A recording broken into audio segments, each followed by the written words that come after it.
बिस्मिल्लाहिर्रहमानिर्रहीम। अस्सलामुअलैकुम व्यूअर्स, उम्मीद है कि आप सब लोग बिल्कुल खैरियत से होंगे। हर दौर के अंदर माशी तकाज़े हों या माशरती तकाज़े हों, उनका हल अल्लाह ने कुरान पाक के अंदर रखा है, क्योंकि ये क़यामत तक रहनुमाई करने वाली किताब है। कुरान वो किताब है जिसकी हिफाजत का वादा खुद अल्लाह ने किया है। इसका एक एक हर्फ शिफा का ख़जाना है, ये रहमत है और सरासर शिफा है। आज हम बात करेंगे कुरान पाक की एक बहुत ही खूबसूरत, बहुत ही प्यारी सूरत तगाबुन के बारे में।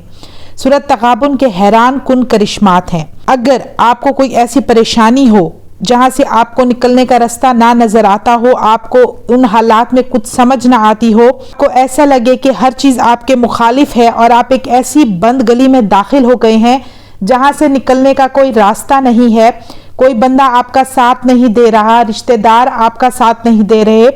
कुछ लोग इन हालात में सब्र करते हैं और अल्लाह को पुकारते हैं और उसी से मदद मांगते हैं, और कुछ लोग डिप्रेशन का शिकार हो जाते हैं और बाज़ दफ़ा खुदकुशी कर लेते हैं।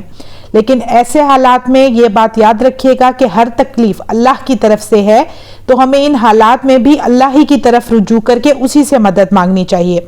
तो आज मैं अपने व्यूअर्स के लिए, जब वो ऐसे हालात का शिकार हों, एक बहुत बेहतरीन बाकमाल लाजवाब अमल लेकर आई हूँ, जो कि है सूरत तगाबुन का अमल मुख्तसर है, बहुत लंबा अमल नहीं है, लेकिन इंतहाई मुजरब अमल है। मैं अब आपको इस अमल का तरीका बताती हूँ। अगर आपकी परेशानी की शिद्दत कम है तो आपने बावजू होकर अव्वल आखिर एक बार दरूद पाक पढ़ना है और 3 बार सूरत तगाबुन को पढ़ना है। सूरत तगाबुन को इस तरीके से पढ़ना है कि जब आप सूरत तगाबुन की टोटल 18 आयत हैं, जब आप उसकी आयत नंबर 11 पर पहुंचें तो उस आयत को आपने 30 बार पढ़ना है और फिर आयत नंबर 12 पढ़ के सूरत मुकम्मल करनी है। इसी तरह से दूसरे दफ़ा भी आप सूरत तगाबुन पढ़ेंगे, इसी तरह आप तीसरी दफ़ा भी सूरत तगाबुन पढ़ेंगे। वो आयत नंबर 11 क्या है? बिस्मिल्लाहिर्रहमानिर्रहीम। मा असाबका मिन मुसीबतिन इल्ला बिइज़्निल्लाह वमन युमिन बिल्लाहि यहदी क़ल्बहु वल्लाहु बिकुल्लि शैइन अलीम। तर्जुमा: कोई मुसीबत नाजिल नहीं होती मगर खुदा के हुक्म से, और जो शख्स खुदा पर ईमान लाता है वो उसके दिल को हिदायत देता है और खुदा हर चीज़ से बाखबर है।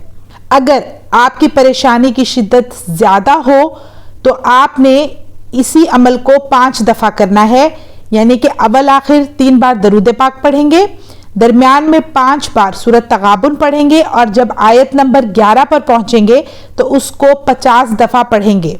इसी तरीके से 5 दफ़ा सूरत तगाबुन आपने पढ़ लेनी है।